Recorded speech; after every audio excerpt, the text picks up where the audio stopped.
দর্শক, বিএনপি সমাবেশের খবর জানাতে যুক্ত হচ্ছেন আমাদের সহকর্মীরা। শুরুতে যাচ্ছি রংপুরের রেজাউল করিম মানিকের কাছে।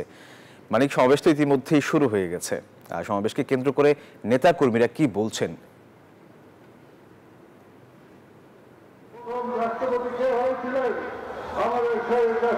ধন্যবাদ আপনাকে যদি বলি যে বিএনপি কয়েক দফা দাবি, বিশেষ করে দ্রব্যমূল্যের দাম সহনীয় পর্যায়ে রাখা, ফ্যাসিস্টের কথিত ফ্যাসিস্ট অর্থাৎ শেখ হাসিনা বিদেশে বসে বাংলাদেশ নিয়ে ষড়যন্ত্র করা, এছাড়া গণতান্ত্রিক উপায়ে নির্বাচনের দাবিতে সহ কয়েক দফা দাবিতে কিন্তু রংপুর অর্থাৎ পাবলিক লাইব্রেরি মাঠে চলছে বিএনপি সমাবেশ। ইতিমধ্যে কোরআন তদন্তের মধ্যে এই সমাবেশের কার্যক্রম চলছে। আপনাকে যদি বলি যে আজকের এই সমাবেশে অর্থাৎ বিএনপি চেয়ারপারসন উপদেষ্টা আবুল খায়ের প্রধান অতিথি হিসেবে উপস্থিত থাকবেন এবং তিনি বক্তব্য রাখবেন। এছাড়া প্রধান বক্তা হিসেবে উপস্থিত আব্দুল খালেক সহ সম্পাদক অর্থাৎ কেন্দ্রীয় বিএনপি। সব মিলে এই সমাবেশ আপনারা হঠাৎ করে কেন জেলায় জেলায় সমাবেশ করছেন একটু আমাদেরকে বলবেন। আপনারা জানেন দেশের যে খাদ্য দ্রব্যের যে ঊর্ধ্বগতি এবং দেশের যে আইন শৃঙ্খলা পরিস্থিতির অবনতি, এইসব কারণে আমরা মনে করি আমাদের বিএনপি বাংলা জাতীয়তাবাদী দলের একটা নিজস্ব একটা দায়িত্ব কর্তব্য আছে। তাই আমাদের নেতা জনাব তারেক রহমানের নির্দেশে আমরা প্রতিটা জেলায় জেলায় আমরা এই সমাবেশ করছি।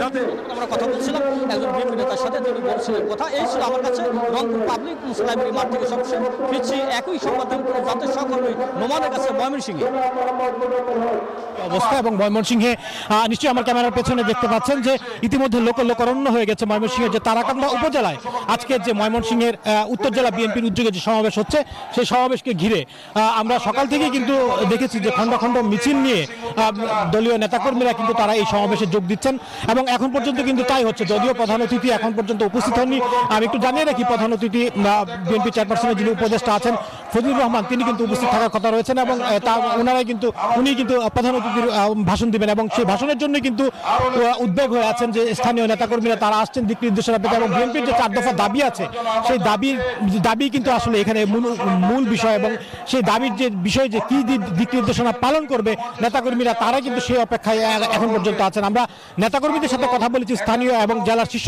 নেতৃবৃন্দের সাথে। তারা আমাদের যেমনটি জানিয়েছে যে দীর্ঘ সময় পর এমন একটি উন্মুক্ত স্থানে এইভাবে জনসভা করতে পেরে কিন্তু তারা উজ্জীবিত এবং এই উজ্জীবিত তাদের নতুন বাংলাদেশ গড়ার কিন্তু স্বপ্ন দেখাবে, এমনটি কিন্তু তারা জানিয়েছে। তো এই ছিল আমার কাছে ময়মনসিংহ উত্তর জেলা বিএনপি নিয়ে সমাবেশের সর্বশেষ খোঁজখবর। আমরা চলে যাব নরসিংদীতে হৃদয়ের কাছে।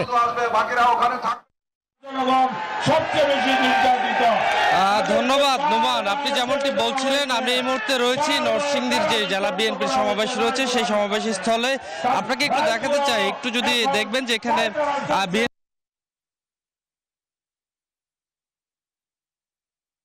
পরিপূর্ণ হয়ে গিয়েছে। এখানে প্রধান অতিথি যিনি গিয়াসউদ্দিন কাদের চৌধুরী, তিনি কিন্তু এখানে উপস্থিত হয়েছেন। একই সাথে নেতাকর্মী যারা রয়েছে তারা কিন্তু বক্তব্য রাখছেন। তারা যেমনটি দাবি জানিয়েছেন এখানে দ্রব্যমূল্য বৃদ্ধি সহনীয় পর্যায়ে রাখা, একই সাথে আইন শৃঙ্খলা পরিস্থিতির উন্নতি, পতিত ফ্যাসিবাদের যে চক্রান্ত মোকাবেলা এবং একই সাথে দ্রুত নির্বাচনী রোডম্যাপ ঘোষণা সহ বিভিন্ন জনদাবিতে তারা আজকে এই সমাবেশ করছেন। একই সাথে আমরা যেমনটি দেখেছি এখানে কিন্তু নেতাকর্মীরা কিন্তু এখনো পর্যন্ত এখানে আসছেন এবং কানায় কানায় কিন্তু এখানে পরিপূর্ণ হয়ে গেছে। আমরা যেমনটি দেখেছি যে সকাল থেকে নিয়ে এখানে কিন্তু জড়ো হচ্ছেন তারা। তো সবকিছু মিলে কিন্তু নরসিংদী থেকে এই ছিল আমার কাছে সর্বশেষ। ফিরে যাব স্টুডিওতে। হৃদয়, আপনাকে ধন্যবাদ।